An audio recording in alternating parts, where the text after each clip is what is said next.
tardes. A continuación vamos a tener la conferencia final de esta jornada científica. Nos acompaña para clausurarla el profesor Pedro Álvarez de Miranda.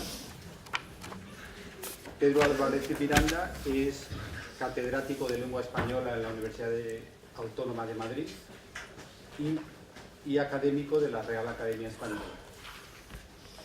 En esta institución, en la Real Academia Española, dirige la Escuela de Lexicografía Hispánica y la colección que, con motivo del tricentenario, publica los discursos de ingreso. Ha sido además el académico encargado de la dirección de la última edición del DRAE, de la 23ª edición. También ha sido bibliotecario. Y con anterioridad... Eres bibliotecario. Y con anterioridad, durante 13 años, de 1982 a 1995, perteneció al Seminario de Lexicografía, encargado de la redacción del Diccionario Histórico, segundo proyecto que afrontaba la institución, y de él llegó a ser director. Experto en lexicología, lexicografía e historia de la lengua, es autor de más de un centenar de publicaciones sobre temas lingüísticos y literarios, entre las que destacan libros hoy fundamentales como Palabras e Ideas, el léxico de la Ilustración temprana en España, que obtuvo el premio Rivadeneira de la Real Academia Española en el año 1992, y Los diccionarios en el español moderno, obra que recoge trabajos suyos sobre la lexicografía española de los siglos XVIII al XX. A estos dos libros quisiera unir otro, reciente, titulado Más que palabras, pues esta obra permite señalar otra labor desarrollada por nuestro conferenciante de hoy, la divulgación y enseñanza de los más variados asuntos de la lengua, dirigidos o destinados al público en general. Aspecto este de la divulgación que podemos disfrutar también en artículos suyos que publica con regularidad en la prensa. Además de esta ingente labor científica e investigadora, son destacables los numerosos cursos y conferencias que ha dado en universidades españolas y extranjeras, y su pertenencia a distintas sociedades y asociaciones. Es, por poner solo unos ejemplos, presidente de la Sociedad Española de Estudios del siglo XVIII, vicepresidente de la Asociación Internacional de Hispanistas, y pertenece también al Instituto Feijóo de Estudios del siglo XVIII y al patronato de la Fundación Ramón Benédez Pidal. Hoy tenemos el placer de tenerlo aquí, en estas jornadas científicas, organizadas por nuestro proyecto de investigación, para clausurarlas con la conferencia titulada Vicente Salvá y el diccionario académico, el nuevo diccionario de la lengua castellana, 1846. Gracias, profesor Álvarez de Miranda. Muchísimas gracias. Muchísimas gracias, buenos días o casi ya, buenas tardes a todos. Agradezco muchísimo al profesor Jiménez Ríos estas palabras de presentación. Y en efecto les voy a hablar un poquito del diccionario de Salvá. Agradezco muchísimo, especialmente a la doctora Clavería y a los organizadores de estas jornadas, la invitación para venir a Barcelona a este encuentro sobre el diccionario de la Academia en la primera mitad del siglo XIX. Y quiero apresurarme a señalar que en este contexto, en el marco de este congreso, que está relacionado también con un proyecto de investigación, hablar del diccionario de Salvá no es de ningún modo salirse del tema, puesto que hablar del diccionario que Salvá publica por vez primera en París en 1846 y de nuevo en París al año siguiente es efectivamente hablar del diccionario de la Academia, y basta para ello recordar el título que Salvá da a su obra, Nuevo Diccionario de la Lengua Castellana, que comprende la última edición íntegra, muy rectificada y mejorada, del publicado por la Academia Española. Ahí no se lee la letra pequeña, pero yo se lo leo, y unas 26.000 voces, acepciones, frases y locuciones, entre ellas muchas americanas. Es más, lo que pretendo subrayar con esta intervención es que el diccionario de Salvá es sin duda la mejor versión o la mejor edición del repertorio académico, naturalmente ampliada respecto al corporativo, que nos dejó la primera mitad del XIX y que, en mi opinión, Vicente Salvá fue el español mejor dotado para la lexicografía en todo el siglo XIX. Para ello hay que partir sin duda de un trabajo seminal de don Manuel Seco, aparecido por primera vez hace 30 años. Ese trabajo que tienen ahí, que se publicó en el homenaje a Alonso Zamora Vicente y que naturalmente está recogido en sus estudios de lexicografía, ¿no? El titulado El nacimiento de la lexicografía moderna no académica. Hoy sabemos mucho más de toda esa lexicografía no académica que tanto debe en general a la académica y conocemos mucho mejor, porque Manuel Seco marcó el camino, el diccionario de Salvá, del que yo mismo me he ocupado y al que ha consagrado muchos trabajos, como saben, la profesora Dolores Azorín. El éxito que tuvo el diccionario compendiado de la Academia de 1780 y de sus diversas reediciones posteriores en los años finales del XVIII, principios del XIX, el éxito de ese diccionario en un solo tomo, de lo que se llamaba el compendio, fue incontestable. En el siglo XVIII la Academia no había tenido más competidor que el diccionario de Terreros. Y durante los primeros decenios del XIX fueron muy pocas las novedades editoriales que pudieran hacer sombra al repertorio de la corporación madrileña. En cambio, en torno a los años centrales del siglo se produjo una importante floración de la lexicografía monolingüe española, floración a la que está dedicado el mencionado estudio de Seco. Terreros no había sido servil con el diccionario de la Academia, aunque se valió de la nomenclatura contenida en él, en autoridades, claro está, procuró en lo que pudo ser original en las definiciones. De la mayor parte de los diccionarios decimonónicos, en cambio, no puede decirse lo mismo, porque elevaron a la categoría de normal un procedimiento que era el del mero trasvase de materiales que nunca debería haberse enseñoreado en tan alto grado de la práctica lexicográfica como lo hizo entre nosotros y que llegaría a convertir esos materiales en bienes mostrencos. No en todos los repertorios lexicográficos extraacadémicos, desde luego, alcanza el plagio las mismas proporciones. Pero lo que sí puede decirse de la práctica totalidad de ellos es que su punto de partida es siempre el diccionario académico en la edición correspondiente al momento de que se trate, con todo su caudal de voces y acepciones aceptado en bloque y muy a menudo seguido ad literam.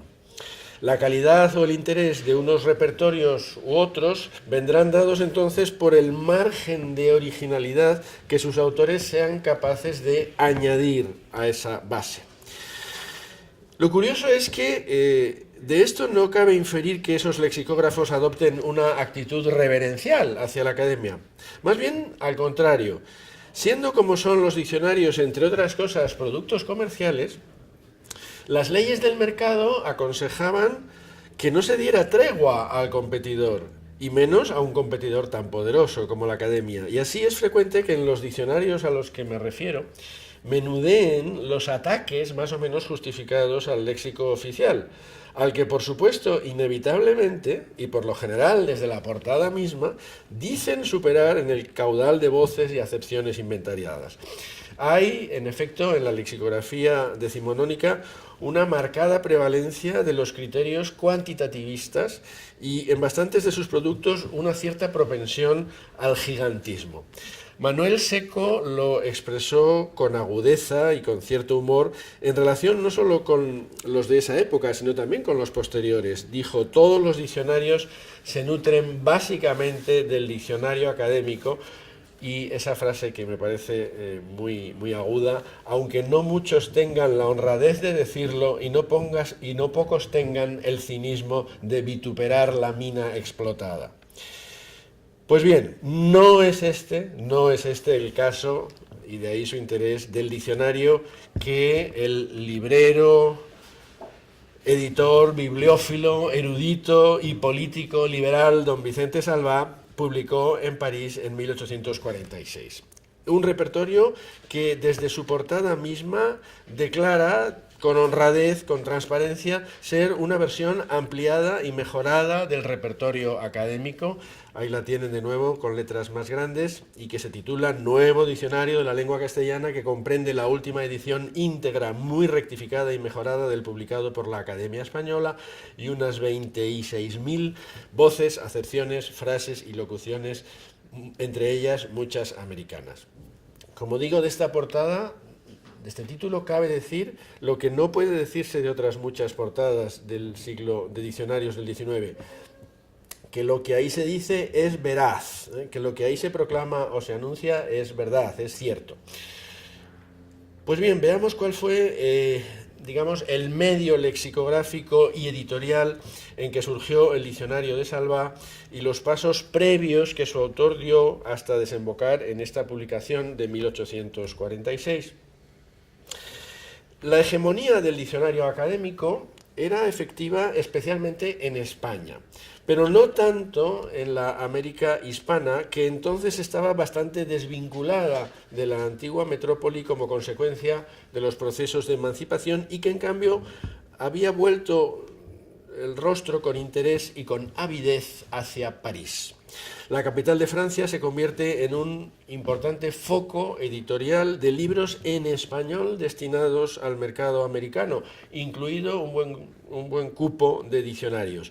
Y a todo esto contribuyó, desde luego, otra circunstancia histórica, la forzosa salida de España de sucesivas oleadas de liberales, muchos de los cuales establecieron su domicilio en París. Es el caso de Salvá. Salvá fue primero a Londres y luego a París.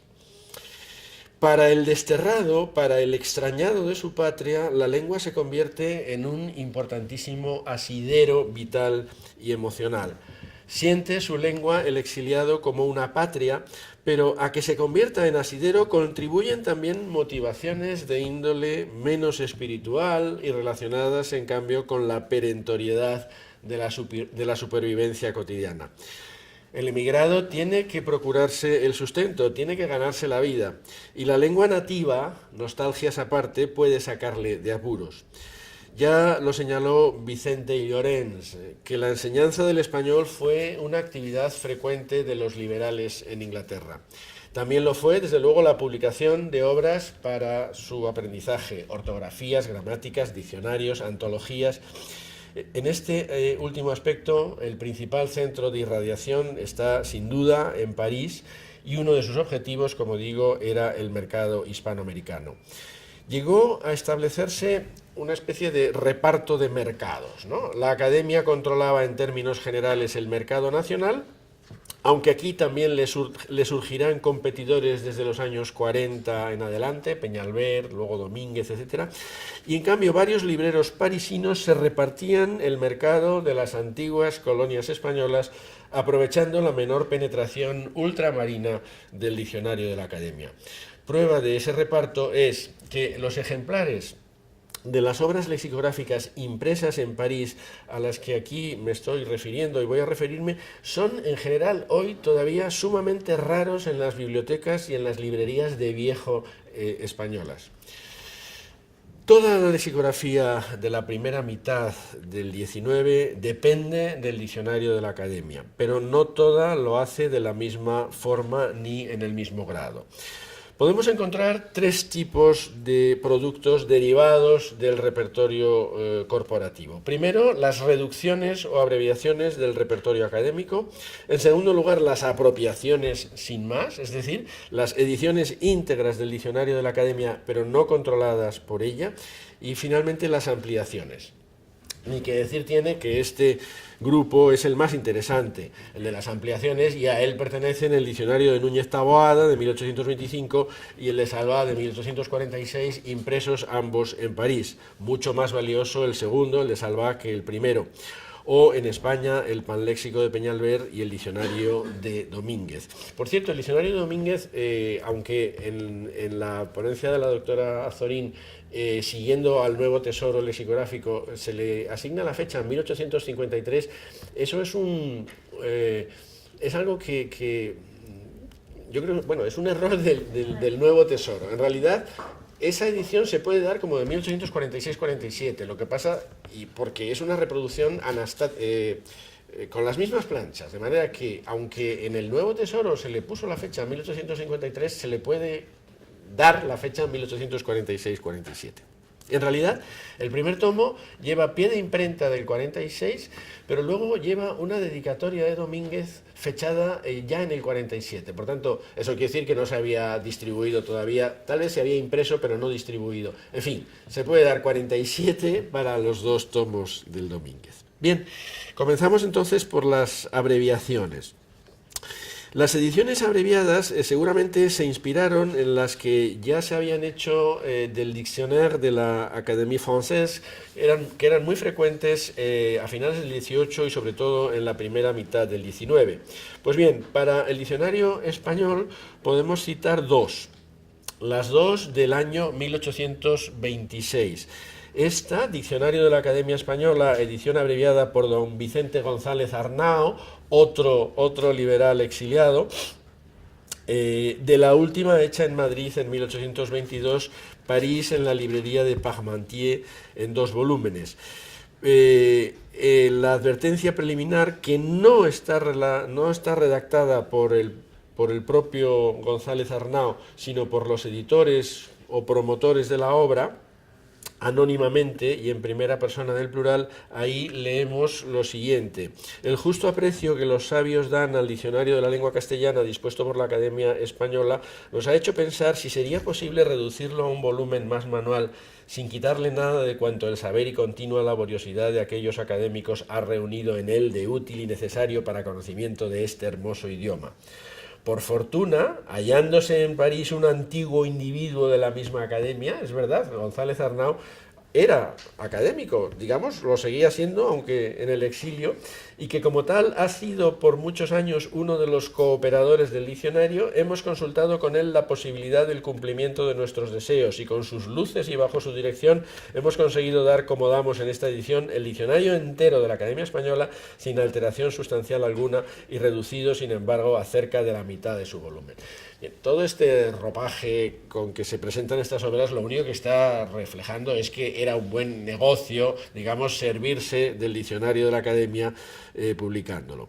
Parece entonces que la iniciativa no partió de González Arnao, sino de estos editores, y que él prestó su colaboración y su asesoramiento y fundamentalmente su nombre. Un buen reclamo, pensaría el librero Parmentier, pues en efecto Arnao era antiguo individuo de la Academia, había pertenecido a ella desde 1802. Fue secretario del Consejo de Estado de José I y salió de España en 1813. Perdida su condición de académico con la purga fernandina de 1814, la recuperó en 1831 al regresar a España, sin que al parecer la Academia le recriminara esa apropiación algo indebida del diccionario que había refrendado con su nombre durante su exilio. La otra edición abreviada está adjudicada a un individuo del que no he podido averiguar nada. Se llama Diccionario de la Lengua Castellana por la Academia Española, compendiado por don Cristóbal Pla y Torres, profesor de lengua castellana. París, librería de Cormont y Blanc, 1826, el mismo año. De este diccionario, ya digo, no he podido averiguar nada de quién era este Pla y Torres. También voy a citar un pequeño pasaje de su prólogo, que tampoco esta vez va firmado, o sea que no lo firma el responsable que aparece en portada. nos hablan de nuevo, en este caso, los editores, y dicen, hoy que los acontecimientos del Nuevo Mundo llaman hacia él las potencias europeas, vuelve la lengua española a ser de gran importancia para las relaciones con aquellos países, y de aquí nace la utilidad de un diccionario manual de la lengua castellana y de un uso común que facilite su estudio, siendo como es el de la Academia tan costoso por su precio como voluminoso para instruirse. Por esta razón, los editores de este diccionario compendiado del de la Academia, de la última edición, han confiado este trabajo a un literato español muy versado en su lengua, el cual ha correspondido perfectamente al fin que se habían propuesto, etcétera, etcétera. Es decir, que la fórmula del diccionario aligerado por la que estos editores parisinos estaban apostando era algo que era una buena idea desde el punto de vista comercial y que la Academia no la acometerá hasta mucho después, hasta un siglo después, con el diccionario manual e ilustrado de 1927, surgido, por cierto, de la reacción de la Academia ante otro poderoso competidor transpirenaico, que fue el pequeño Larousse de Toro y Gisbert de 1912. Pero no deja de ser curioso que ya muy tempranamente, en 1814 y en 1818, la Academia se hubiera planteado la posibilidad de publicar un diccionario de esas características, proyecto que no se decidió a acometer.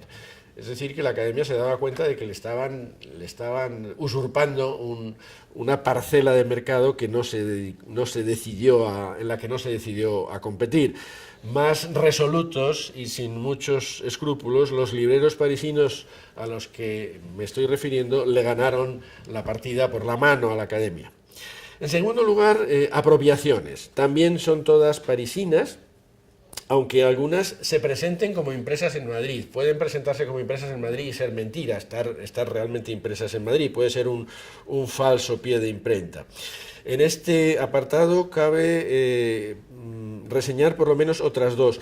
De una de ellas no tengo imagen de la portada, no he conseguido imagen de la portada. Les leo la descripción. Diccionario de la lengua castellana por la Academia Española, impreso con el mayor esmero, 7ª edición, París, librería hispano-francesa de Rosa, en la imprenta de J.P., será Jean-Pierre o Jean-Paul o algo así, Jacob, Versalles, o sea, impreso en Versalles, 1824, dos volúmenes. Y la otra es la publicada bajo la dirección de un tal José René Masson, y esta tuvo dos ediciones, una en 1826, como ven ahí, y otra en 1842. La primera, Diccionario de la lengua castellana por la Real Academia Española, nueva edición hecha según la última de Madrid, bajo la dirección de José René Masson, y la otra, Diccionario de la lengua castellana por la Academia Española, nueva edición hecha según las dos últimas de Madrid, bajo la dirección de José René Masson. Como se ve, la apropiación en ninguno de los dos casos, ni en el de 1824 ni en estos dos de 1826, en ninguno de los dos casos se disimula, sino que se proclama sin recato. En ambas portadas se declara la autoría de la Academia, y es que esa era la principal baza comercial de estos productos. Bien. Lo que es claro es que todos estos editores o libreros parisinos hacían su agosto al calor de la Academia. Editando el diccionario de la Academia, hacían lo mismo que, como vamos a ver, hará Salvá en dos ocasiones, en 1838 y 1841, pero lo hacen estos con mucho menos cuidado y rigor que Salvá. Lo que está claro es que la demanda de productos lexicográficos era incesante y que en torno a las publicaciones de la Academia había buenas oportunidades de negocio. En el prólogo de 1832, la Academia se queja de la existencia de, cito literalmente, reimpresiones furtivas hechas por algunos particulares fuera del reino. Se está refiriendo, sin duda, a apropiaciones como algunas de las que acabamos de ver, pero también a otras con mayor grado de fraudulencia, las que pretendían, con pie de imprenta falso, pasar en todo como de la Academia. Es decir, hay ediciones piratas del diccionario de la Academia. He visto ejemplares de una de este tipo, que se presenta también como séptima edición, ven ahí, y se dice impresa en Madrid, Imprenta Nacional 1823. Pero es todo mentira. Su contenido es el de la sexta, salida justamente de dicha imprenta un año antes, en 1822. La composición y la paginación, sin embargo, son diferentes, ¿eh? Está dividida en dos partes, de 496 más 506 páginas, y no tiene el suplemento que la sexta incluía al final. Porque, o sea que algo hicieron, las palabras del suplemento se han colocado en los lugares alfabéticos que les correspondían dentro del cuerpo de la obra. Seguramente no está impresa en Madrid, como dice la portada, sino probablemente en París. Curiosamente, Camilo José Cela se interesó por estas cosas. Aficionado él a comprar libros viejos, dio a conocer en este articulito de 1969, bueno, articulito no, es bastante largo, dio a conocer otra edición fraudulenta de la que yo también tengo un ejemplar que es idéntico al que él describe.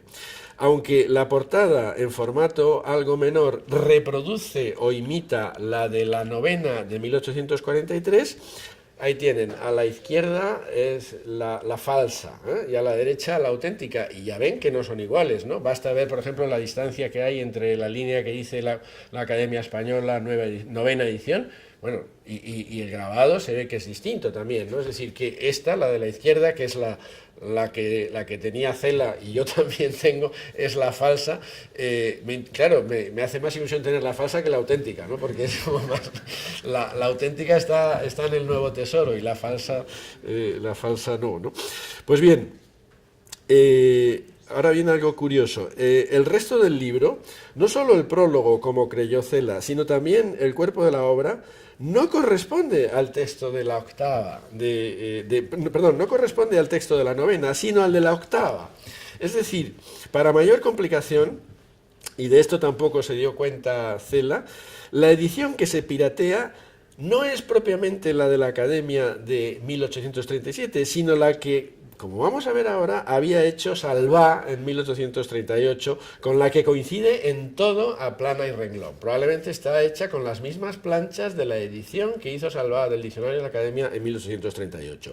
Es decir, que es un caso muy enredado de falsificación que apunta de nuevo como escenario a París y que aprovecha la falta o la debilidad de una legislación de ámbito internacional en materia de derechos de autor. Ampliaciones. Las obras de este tercer apartado, las que partiendo del diccionario académico lo amplían en mayor o menor medida, son, por razones obvias, las únicas que pueden tener algún interés para la historia del léxico, que no debemos olvidar que es nuestro objetivo al estudiar la historia de la lexicografía.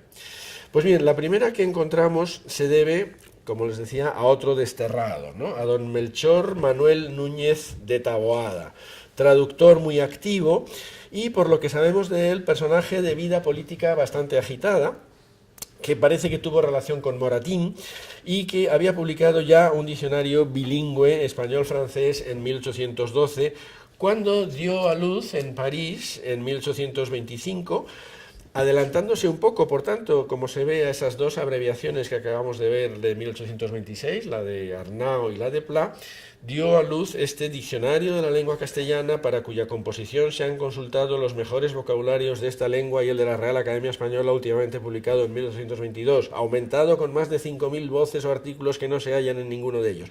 Bueno, estas portadas tan bombásticas no siempre son verdad. Aquí el verdaderamente honrado era Salvá, los demás más bien no lo son tanto, ¿no? En relación con el diccionario de la Academia, el prefacio de esta obra da una de cal y otra de arena. Encontramos alguna observación técnica interesante, pero luego, sorprendentemente, Núñez de Taboada no la pone en práctica. Por ejemplo, señala la inconveniencia de definir adjetivos, como hacía a menudo la Academia, mediante enunciados sustantivos. Es decir, se da cuenta, digamos, de que la definición tiene que tener la misma categoría funcional que la palabra definida. Lo malo es que él ni siquiera se molesta en modificar en su propio diccionario algunos de los que, como botones de muestra, censura a la corporación. Es decir, perfecto, el que, ese él sobra, ¿no? Puesto que es una definición pronominal esa, digamos, o nominal, sustantiva. Perfecto, el que tiene el alto grado de virtud en la vida cristiana o religiosa. Insidioso, el que arma asechanzas. Pues bien, esas definiciones que él critica en el prólogo siguen exactamente igual en el cuerpo de la obra, en cuyo prólogo se reprueban. Es decir, que luego a la hora de publicar el diccionario, por pereza y por rapidez, se plagia a la academia sin más, incluso aunque haya destellos de olfato lexicográfico en el prólogo, ¿no? En otros casos sí, por ejemplo, en el del adjetivo lindo, sí se tomó Taboada la molestia de suprimir ese artículo que precedía al pronombre relativo, ¿no? Otra observación, esta directamente disparatada y de la que se derivó una medida que al parecer sí puso en práctica de manera sistemática, es, fíjense, la de que los participios pasados, dice, no deben figurar en el diccionario con la terminación masculina y la femenina, sino solo con la primera, porque son invariables y no conciertan en género con ningún sustantivo. Es decir, lo que le ocurre es que se obceca con el participio de los tiempos compuestos, que va en masculino, pero evidentemente los participios también se pueden usar en femenino cuando no forman parte de un tiempo compuesto. En fin, por lo que hace a las presuntas 5.000 adiciones de la macroestructura, ya Villanueva notó que en la portada dice más de 5.000 voces y en el prólogo ya dice cerca de 5.000, en una primera aproximación se antojan un tanto erráticas y su cálculo es notablemente optimista, porque la profesora Clavería Nadal las rebaja a algo más de la mitad. O sea que lo de 5.000 era demasiado optimista, ¿no? Reinando ya en España Isabel II, aparece en Madrid una obra cuyo título va encabezado por una novedosa palabra que suscitó bastantes ironías, ¿no? La palabra panléxico, Diccionario Universal de la Lengua Castellana, por don Juan Peñalver. Pues bien, de este Juan Peñalver sabemos que se llamaba en realidad Juan López de Peñalver y que era hijo de un personaje del mismo nombre y de algo más relieve, que ha interesado a los historiadores del pensamiento económico y de la ciencia, que fue un buen amigo de Cienfuegos y tradujo al español el espíritu de las leyes de Montesquieu. Pues bien, este aparatoso panléxico o diccionario general de Peñalver Hijo, es el primer tomo de una ambiciosa e inacabada batería de diccionarios hecha en Madrid, sí, pero directamente inspirada en modelos franceses. Del plan trazado solo llegaron a salir, además de este tomo inicial, un diccionario de la rima, firmado también por Peñalver, un diccionario de sinónimos, el de Pedro María de Olive y Santos López Peregrín, y un vocabulario de la fábula de López Peregrín. Era la primera vez que dentro de nuestras fronteras, en la mismísima capital del reino, alguien se atrevía a saquear el diccionario de la Academia y también, por cierto, el diccionario de Taboada, y encima a atacarla duramente en el prólogo. La corporación decidió intervenir y su secretario, don Juan Nicasio Gallego, salió a la palestra para denunciar en una serie de artículos, este texto no lo tengo recogido, que el tal panléxico no es otra cosa que el diccionario de la Academia Española al pie de la letra, sin más innovación que haber suprimido las correspondencias latinas y las frases proverbiales y alterado... Perdón, este es el de la Vernia, sí. Y alterado de tiempo en tiempo alguna palabra desatinadamente. Después de calificar de bárbaras, impropias e inexactas casi todas las definiciones fundamentales del diccionario, esas mismas copia una por una sin faltar tilde. ¿Se hace creíble semejante audacia? ¿Puede calificarse de otro modo esta conducta que, comparándola con la de los forajidos que antes de robar a los pasajeros empiezan por llenarlos de insultos? Esto recuerda a lo de Seco, ¿no? Lo de que no tienen recato en saquear el diccionario de la Academia y encima la cubren de improperios. Naturalmente, Peñalver replicó y se armó una ruidosa polémica que la recogió el conde de la Viñaza. La Academia debió de constatar la inutilidad de esas polémicas y en el futuro optó por una estrategia más inteligente, la de no otorgar publicidad con sus protestas a los expoliadores. Si atendiéramos a los argumentos de la Academia, tendríamos que haber incluido el panléxico entre las apropiaciones del diccionario de aquella. Pero el autor exhibe al final de la obra, en son de triunfo, unas tablas con 2.566 voces nuevas, 1.393 acepciones nuevas, 2.090 definiciones nuevas, 159 etimologías y 8.201 correcciones. Es muy típico, como digo, de la lexicografía decimonónica este prurito cuantitativista, ¿no? Vistas las cosas desde hoy, habríamos agradecido más atención a lo cualitativo. Otra novedad editorial de la misma década es esta que tienen ahí, esta vez publicada en Barcelona, el diccionario de Pedro Lavernia, que tiene como peculiaridades cierta mayor atención al tecnicismo y la inclusión de equivalencias catalanas junto a las latinas. Este trabajo, el de las equivalencias, ya lo tenía hecho el autor porque había publicado poco antes un diccionari de la lengua catalana amb la correspondencia castellana y llatina en 1839-1840 que fue estudiado por Colón y Soberanas, claro es, en su historia de la lexicografía catalana. Pues bien, vamos ya con Salvá. El mejor preparado, el más trabajador y riguroso de los transterrados en lo que se refiere a las tareas lingüísticas fue sin duda don Vicente Salvá. En él, por añadidura, la pasión por el idioma propio que tan a menudo embarga a los emigrados llegaba, según confesión propia, a casi delirio. El autor de la mejor gramática de nuestra lengua entre las hechas en el siglo XIX por españoles, con lo cual estoy dejando fuera a Bello, es decir, dejando fuera a Bello, el mejor gramático español del XIX, que es Salvá, fue también el autor del mejor diccionario. Un atrabiliario personaje que fue compañero de exilio de Salvá y aficionado como él a los estudios gramaticales, don Antonio Puigblanch, caracterizó a Salvá diciendo de él en sus opúsculos gramáticos satíricos que era medio tendero, medio literato. Puigblanch decía esto con evidente desprecio, ¿no? El llamarle tendero, con evidente desprecio y con intención de zaherirle. Pero el retrato es certero, es verdad, Salvá era al 50% gramático, literato y tendero, ¿no? Y habida cuenta del componente comercial que tiene la lexicografía, ayuda a entender el éxito de Salvá, en quien se produce una conjunción extraordinaria, por lo rara, de instinto comercial y aptitudes lingüístico-filológicas. Por más que frente a otros actuara de modo transparente y riguroso, desde una perspectiva actual podemos albergar dudas acerca de la licitud moral de la apropiación del repertorio académico y su explotación comercial. Salvá aprovechó hábilmente los resquicios que en el ámbito internacional le dejaba la legislación de la época en materia de propiedad literaria, una legislación que difícilmente traspasaba las fronteras nacionales.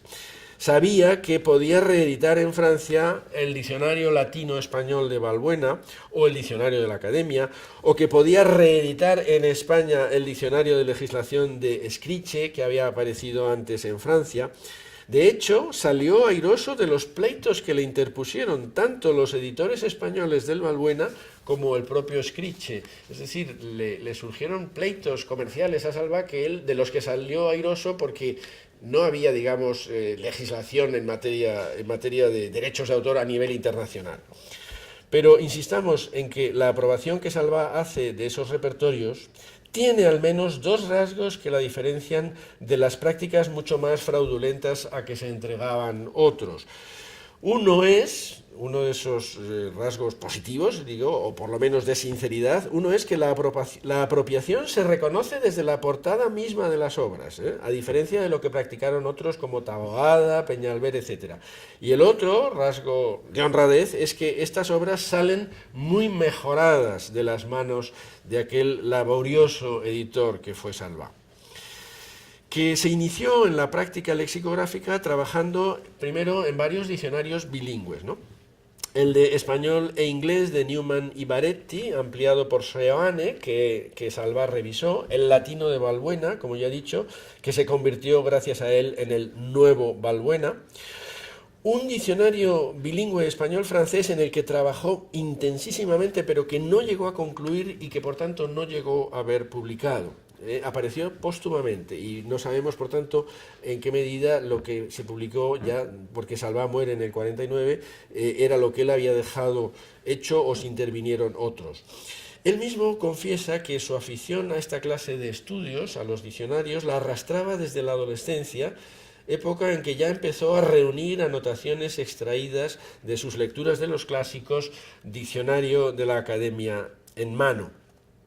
Pues bien, es natural que diera el salto de la lexicografía bilingüe, con el latín, con el inglés, con el francés, a la lexicografía monolingüe. Y al hacerlo emprendió una trayectoria de creciente complejidad filológica que culminó en las dos ediciones del nuevo diccionario, ¿no? La del 46 y 47, y que de haber vivido el autor algunos años más, acaso habría deparado frutos aún más granados. Ese proceso tiene una primera etapa que ya nos muestra las cualidades de que estaba dotado el Salvá, el lexicógrafo. Cualidades tan poco comunes como imprescindibles para el oficio. Claridad de ideas, rigor consecuente, meticulosa laboriosidad.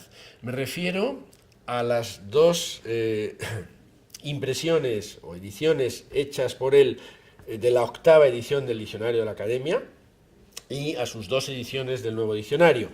Las primeras son estas dos, ¿no? Diccionario de la lengua castellana por la Academia Española, reimpreso de la octava edición publicada en Madrid en 1837, con algunas mejoras por don Vicente Salvá, París 1838, y Diccionario de la lengua castellana por la Academia Española, reimpreso de la octava edición publicada en Madrid en 1837, con algunas mejoras por don Vicente Salvá, París 1841. Pues bien, estos dos diccionarios son muy raros en las bibliotecas españolas.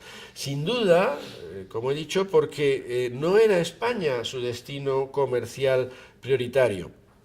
Del primero solo he conseguido localizar un ejemplar en la biblioteca del Seminario Diocesano de Vitoria, y del segundo dos, una en la biblioteca de la Universidad Pompeu Fabra y otro en la Biblioteca Pública Gaspar Melchor de Jovellanos de Gijón. Probablemente se puedan encontrar más, pero ya digo, no era España el destino natural de estos productos.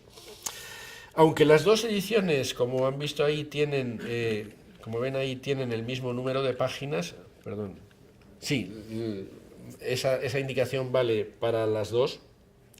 Se trata, como indica la portada de la segunda, de dos ediciones realmente distintas. Es decir, la mayoría de las planchas se aprovechan, pero hay planchas que están retocadas.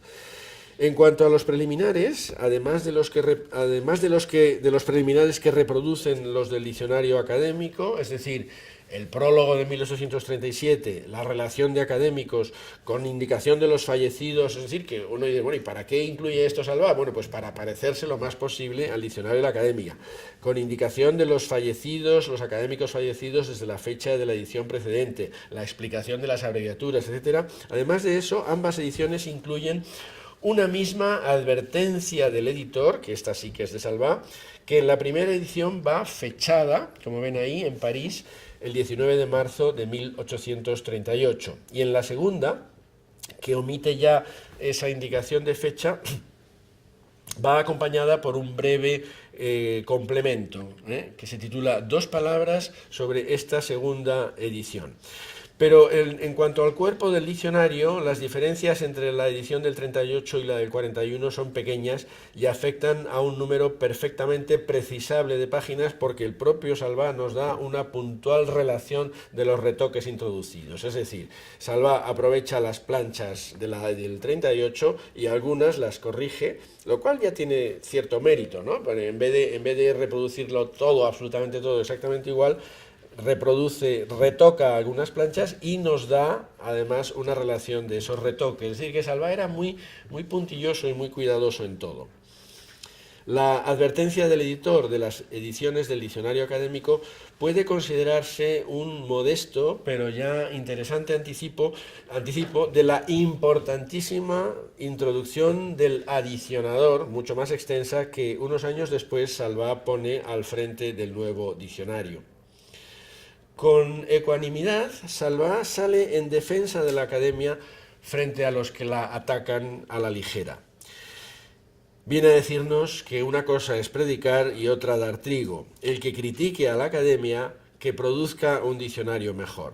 Eso es lo que quería él hacer, pero tratando siempre con respeto a la academia. Don Vicente había trazado un proyecto lexicográfico que después, a medida que avanzaba en su realización, hubo de alterar. He aquí cómo lo concebía en 1838, es decir, cuando publica por vez primera el diccionario académico. Sin profesar yo una veneración ciega e idolátrica a esta obra de la academia, la he respetado siempre lo bastante para atenerme a sus fallos quiere decir a sus decisiones, cuando no tengo razones poderosas para dejarlos de acatar. Y habiendo llegado a reunir materiales suficientes para amalgamarlos con aquella y formar una que pudiera pasar por nueva, no me he resuelto a hacerlo, prefiriendo reproducir el texto de la academia y dar por más adelante un suplemento que reúna cuantos elementos y observaciones haya podido acopiar. Aun para esto quiero tomarme un poco de tiempo durante el cual oiré el dictamen de sujetos que sean peritos en la materia y podré recibir las voces provinciales que tengo pedidas a los diversos estados de la América en que se habla el español. Pero nuestro autor finalmente nunca llegó a publicar ese suplemento aislado, sino que, atendiendo a la comodidad de los consultantes, optó por integrarlo en el conjunto del diccionario académico, dando así lugar al remozadísimo nuevo diccionario de 1846. De momento, lo que hace Salvá en 1838 con el diccionario académico de 1837 es admirable. Y podemos conocerlo sin penosas comparaciones porque el propio editor lo explicita con todo detalle en la advertencia. Lo esencial es que los errores y lapsus más evidentes de la edición académica aparecen corregidos en la de Salvá. Naturalmente, las adiciones de un suplemento que tenía la edición de 1837 se colocan ahora en sus respectivos lugares alfabéticos. Pero para ello Salvá tuvo que prestar atención a multitud de detalles y siempre adoptó soluciones que mejoraban lo hecho por la academia. El valenciano hizo un trabajo verdaderamente admirable, como he mostrado en otra ocasión. Basten un par de ejemplos. Una adición al artículo fresco en el suplemento de 1837 decía: con los verbos estar, quedar, se usa en sentido irónico. Está usted fresco, hemos quedado frescos, indica estar o quedar mal en algún negocio o disputa. Pues bien, don Vicente dio a esta información la forma adecuada para constituir una acepción y la colocó en el lugar que alfabéticamente le correspondía entre las unidades pluriverbales del artículo fresco. Es decir, dentro lo metió sub voce fresco con el sublema estar o quedarse fresco, frase irónica, estar o quedar mal en algún negocio. Salvá, por cierto, actuó con más competencia lexicográfica que la propia academia cuando la academia integró esa adición a la microestructura de su artículo fresco en 1843. Es decir, fíjense, esto es el suplemento, ¿no? Con los verbos estar, quedar, tal.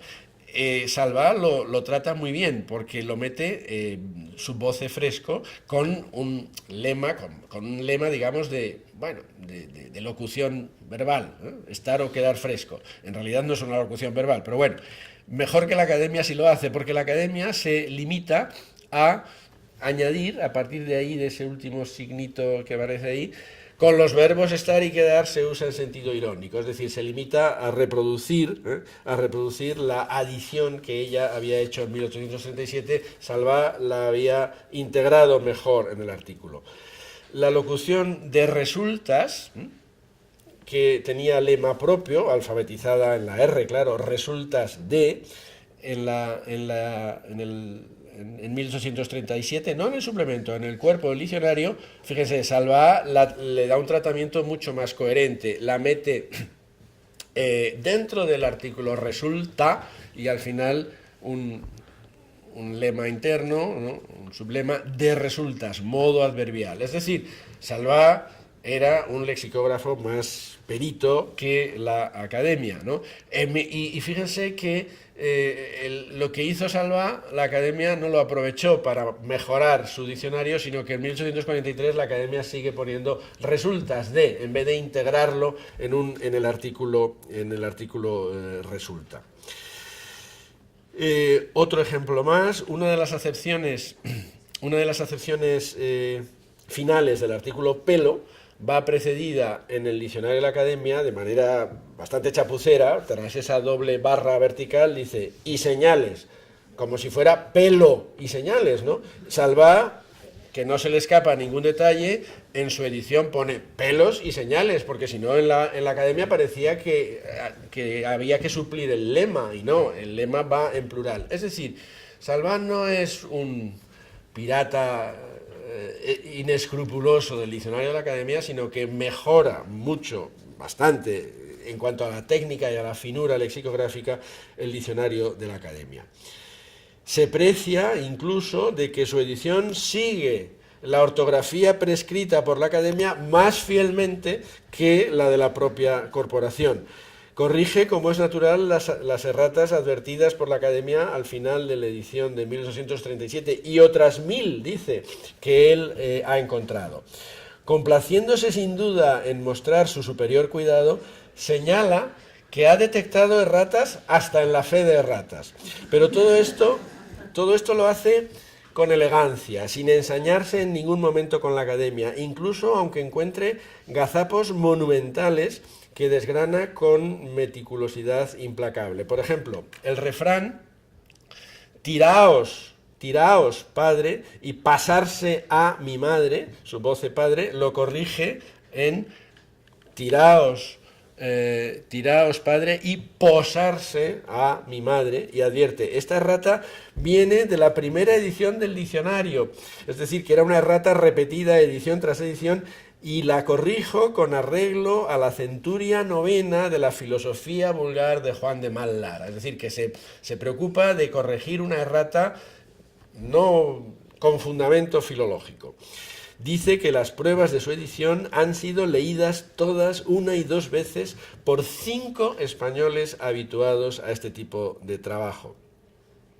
En la segunda de las ediciones, la de 1841, todavía encontró hueco en los preliminares para insertar un breve texto que lleva por título 2 palabras, ya lo hemos visto antes, sobre esta segunda edición y que concluye así.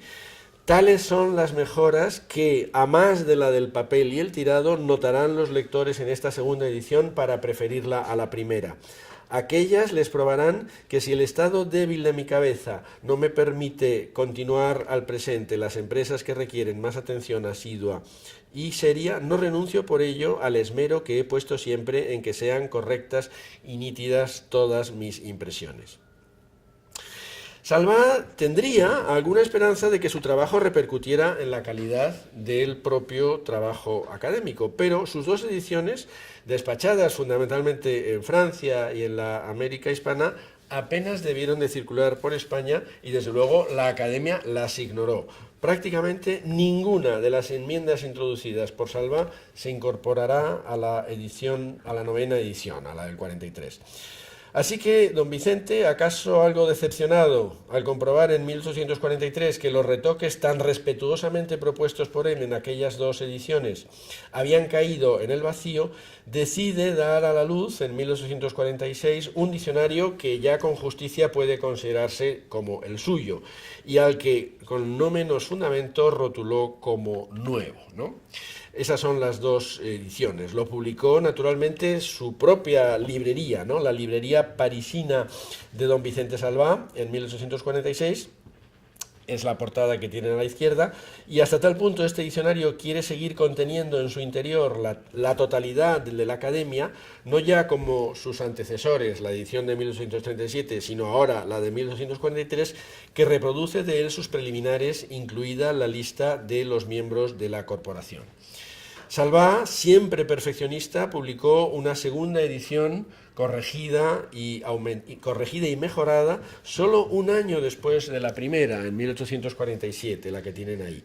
Y en los preliminares se añade tan solo una advertencia sobre esta segunda edición, fechada, como ven, en París el 1 de junio de 1847, en la que, según la práctica a la que ya nos tiene acostumbrados, explica minuciosamente los 1000 detalles que ha corregido incansablemente en la del 46, es decir, en solo un año él mismo produce una nueva edición muy corregida.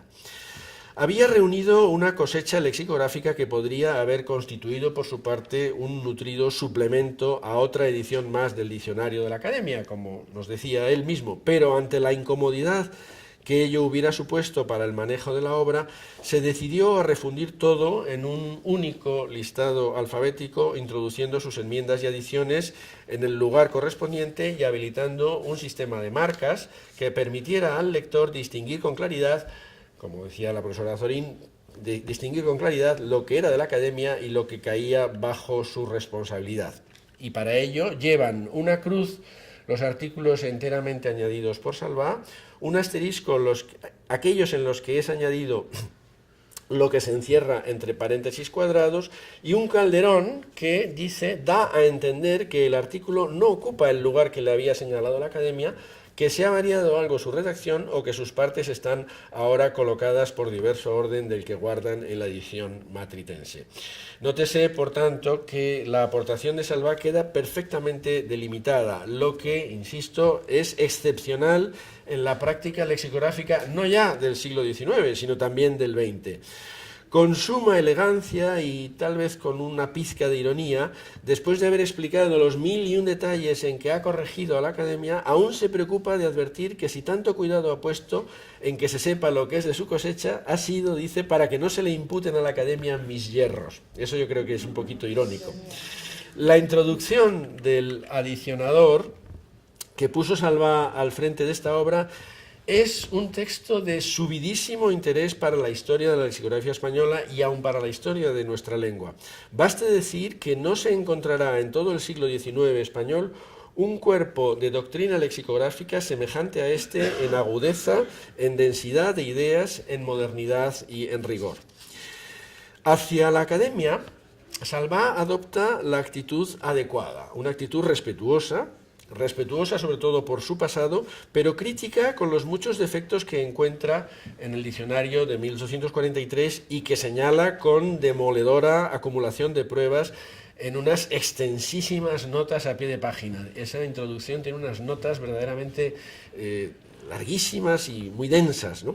La inteligencia y la minuciosidad con que se analiza el diccionario académico son realmente admirables, y algunos de los defectos que Salvá señala ahí siguen sin corregirse más de siglo y medio después. No sé qué hacen los académicos, que no lo arreglan. De la lectura de esa introducción se infiere que Salvá es prácticamente el único lexicógrafo español del XIX con plena conciencia del necesario fundamento filológico que debía presidir su tarea. Este texto me parece precioso. Cabalmente, mi principal mira se ha dirigido a no decir cosa alguna adivinando y de memoria, sino hablar siempre con fundamento y datos. Los diccionarios no son obra de imaginación, sino que descansan por entero en la autoridad de los buenos hablistas y, de consiguiente, ha de copiarse mucho para formarlos. No puede extrañar por eso que sus preferencias se decanten indisimuladamente hacia el diccionario de autoridades, al que elogia muy calurosamente. Y no solo a él, sino, y esto es lo más importante, a su método, el método de la lexicografía documentada. Dice: no me cansaré de repetirlo, sin un trabajo de la clase del que estos hicieron, los autores, los académicos fundadores, sin tener presente un pasaje o sin ponerse por lo menos un ejemplo en que se hallen la voz o la frase, es imposible formar con acierto un solo artículo. Como he señalado en otro lugar, Salvá era perfectamente consciente de que en el diccionario habían anidado, por descuido filológico o por el manejo de ediciones poco fiables, no pocas muestras de lo que en lexicografía llamamos hoy palabras fantasma. Él era una de las poquísimas personas en que se reunían los requisitos del lexicógrafo cabal, una laboriosidad y una meticulosidad inquebrantables, la probidad y el rigor casi obsesivos del verdadero Homo Philologicus y, en fin, la prodigiosa biblioteca que llegó a reunir en colaboración con su hijo Pedro, la famosa biblioteca de Salvá. No olviden que era un gran bibliófilo. El nuevo diccionario, resume el propio Salvá, en un apretado balance, dice: aumenta en más de 26.000 las voces, acepciones y frases del último diccionario de la Academia, rectifica equivocaciones suyas de trascendencia, da cabida por primera vez a los provincialismos americanos, restituye a su lugar las dicciones, frases y locuciones que no ocupaban el que les corresponde y está purgado de las innumerables erratas de aquel. Dolores Azorín y Rosario Vaquero, tomando como muestra la letra A, tuvieron la paciencia de precisar cuantitativamente el carácter de las adiciones de Salvá al diccionario de la Academia y su desglose, voces antiguas, esos son los dos trabajos a los que me refiero, su desglose, voces antiguas, tecnicismos, americanismos en esa revisión de Salvá. A los trabajos de Dolores Azorín y de Rosario Vaquero me remito.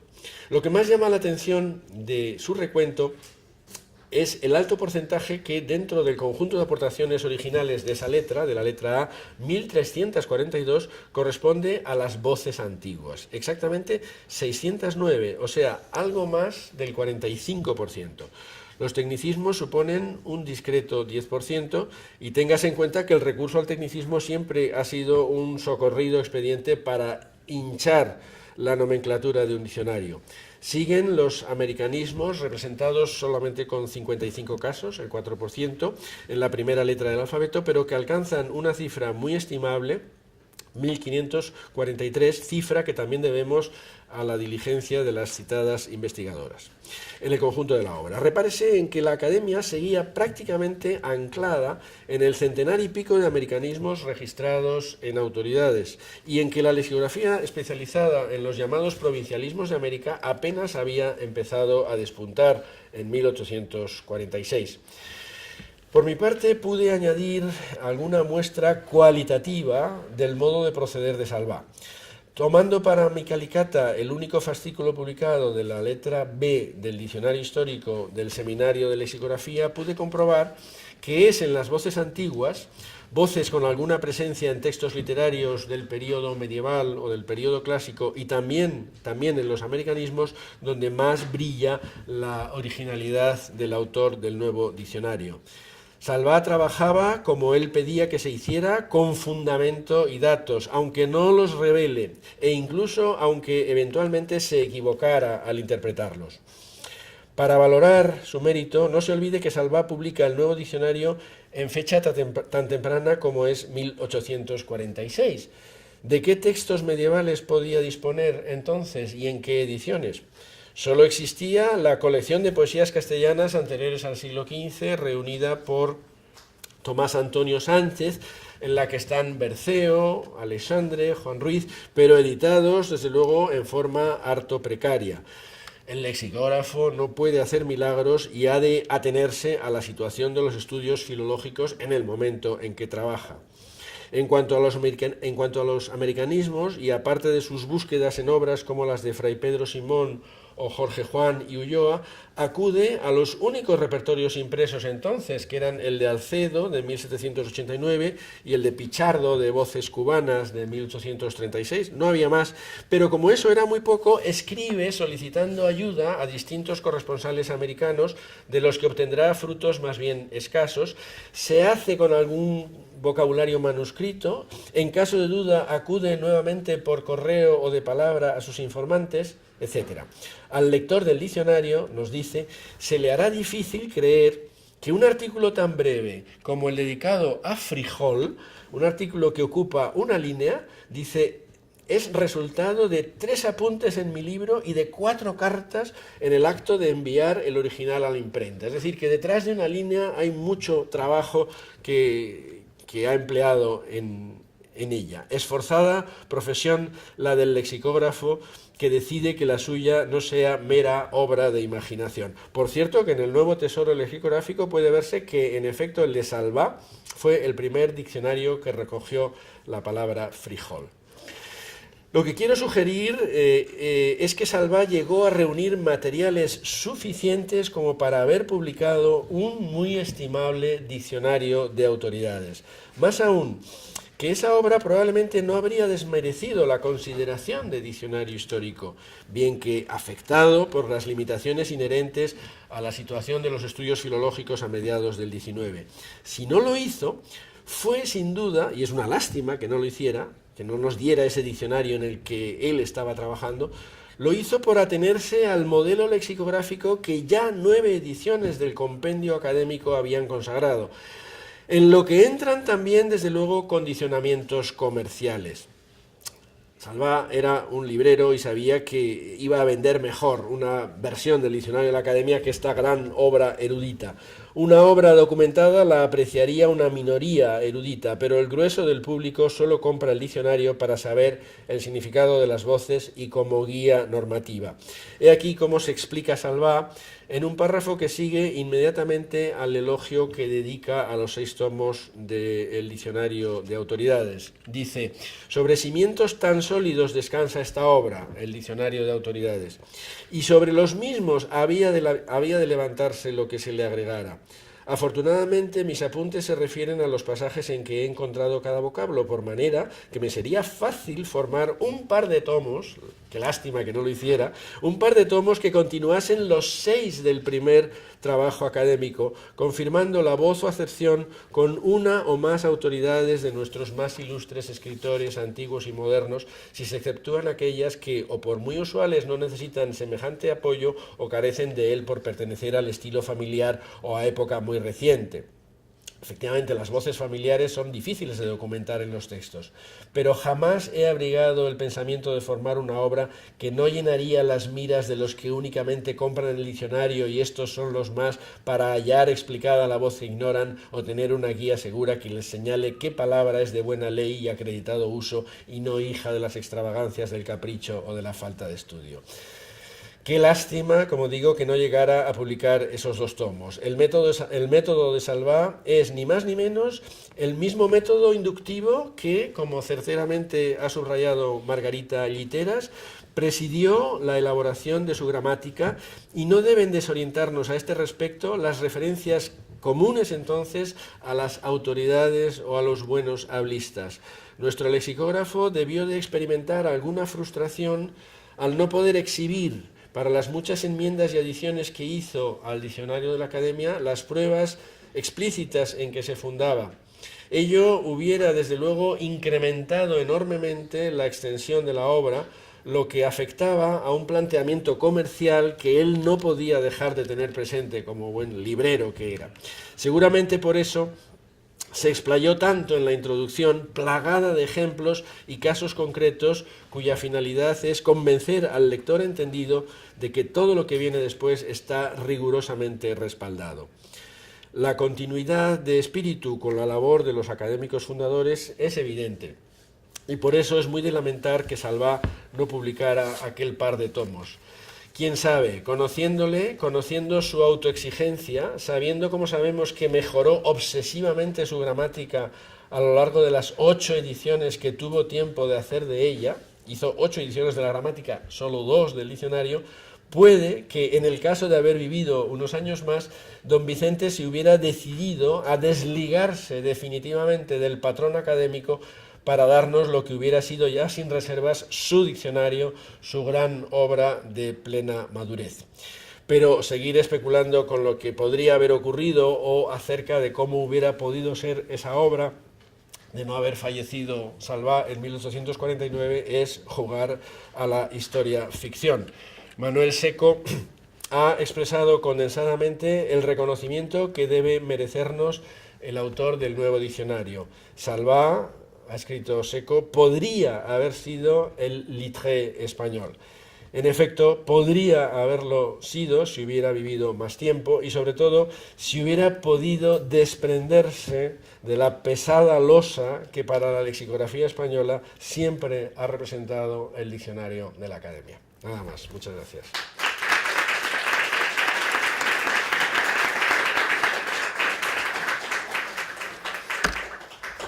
Bueno, muchas gracias, profesor Álvarez de Miranda, por esta magnífica conferencia, interesante y entretenida. Si alguna persona quiere hacer alguna pregunta. Yo quiero decir que, como ha citado el artículo primitivo que hice con mi amiga y exalumna Rosario Vaquero, claro, con la muestra de la letra A ya se vio claramente que la decantación de Salvá era hacia la historia y que lo que le interesaba era pues esas voces que mostraran y que permitieran al público que lo consultara pues entender pues todas las joyas filológicas, jurídicas, históricas de la cultura española. Y en efecto luego eran muchas más, porque yo las tengo censadas todas y son exactamente con la variabilidad que puede tener el término exacto, 11.110. En todo el alfabeto. En todo el diccionario, en todas las letras. O sea que la letra A, que no llega, yo pensaba, será el 10%, ¿no? Porque la letra A es bastante importante. Pero es que son, bueno, Enrique, cuando salga el artículo de Canarias, bueno, pero él lo tiene, que se lo mandé, y como es especialista en eso, pues es que, aunque yo solamente pongo una muestra de la letra B, pero es que es abrumador. Y como ha dicho el profesor Álvarez de Miranda, pues con lo puntilloso que era Salvá, seguro que todo eso lo sacó de sus lecturas, como este suplemento, que a mí también me hubiera encantado encontrar alguna huella. De hecho, estuve en Valencia, en la biblioteca esta de la Plaza de Maguncia, no municipal, ¿no? Pues municipal. Sí, para ver si había algo, en fin, que nos llevara a eso, pero no, se ve que se perdería o algo, pero hubiera sido, en fin, un hallazgo importante, porque ahí anotaba los pasajes desde que era pequeño, leía y lo que, en fin, no entendía, pues lo anotaba y luego intentaba averiguar también por el contexto, porque unas veces él dice que quiere dar pues el significado de todas esas voces, o el que tenían de verdad, o el que él conjetura que podía tener a tenor del contexto en que las halló, cuando él en fin, empezó a hacer esas anotaciones. Sí, ese suplemento a lo mejor no llegó a existir como tal, sino que era un conjunto de fichas o de papeletas.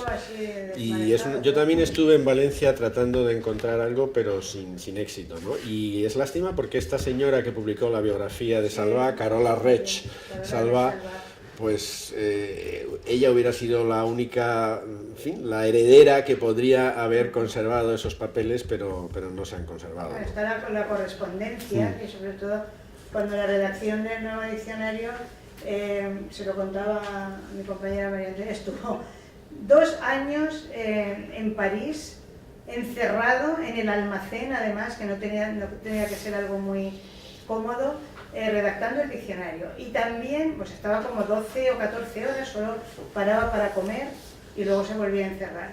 Y también lo dice en el prólogo, que también quería estar apartado del trato común con la gente, claro, que iba a la librería, porque no quería contaminar su español con el francés que se veía obligado a practicar en su establecimiento. Entonces, claro, era una cosa, debió ser una máquina. Por eso le dio el ataque cerebral, es el que menciona. Sí, una máquina de trabajador y de una persona que, ya lo dije al principio, sin una buena dosis de manía y no sé qué, no se puede ser un buen lexicógrafo. Pues tienes que estar ahí como, en fin, pillado por el diccionario para no cejar. Y la pena fue eso, ya, pero dijo Seco, que muriera, pues mira, cuando menos se lo esperaba, porque hizo un viaje para ver cómo iba el negocio, porque ya toda la familia se había vuelto a Valencia, y allí pues se contagió del cólera y murió. O sea, relativamente joven. ¿Alguna intervención más? la intervención. Bueno, pues de nuevo muchas gracias, profesora Álvarez de Miranda, por su intervención.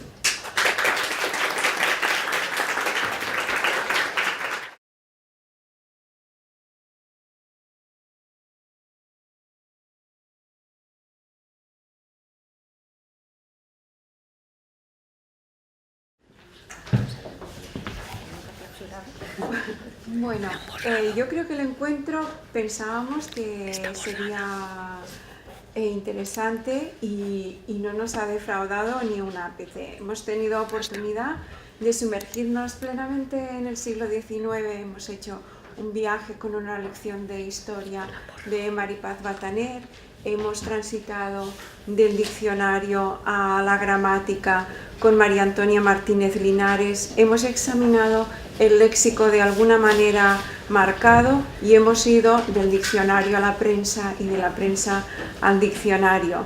Hoy hemos tenido la oportunidad también de examinar bajo lupa las variedades diafásicas y diastráticas y ahora mismo pues hemos hecho un viaje de ida y vuelta desde la lexicografía no académica a la académica y al revés.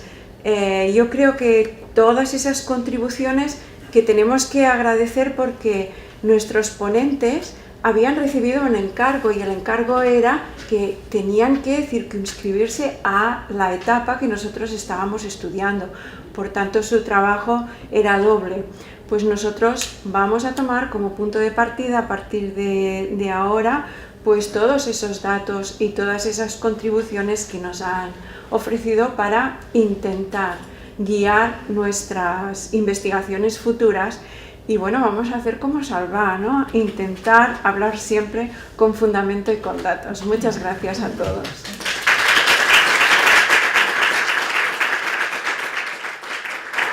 Bueno, yo quisiera, acabo de mirar, además lo he hecho desde aquí, lo confieso, en el DRAE, qué significaba clausura. Y dije que es un acto, o sea, es el cierre solemne de un congreso o un tribunal en su quinta acepción de la palabra clausura.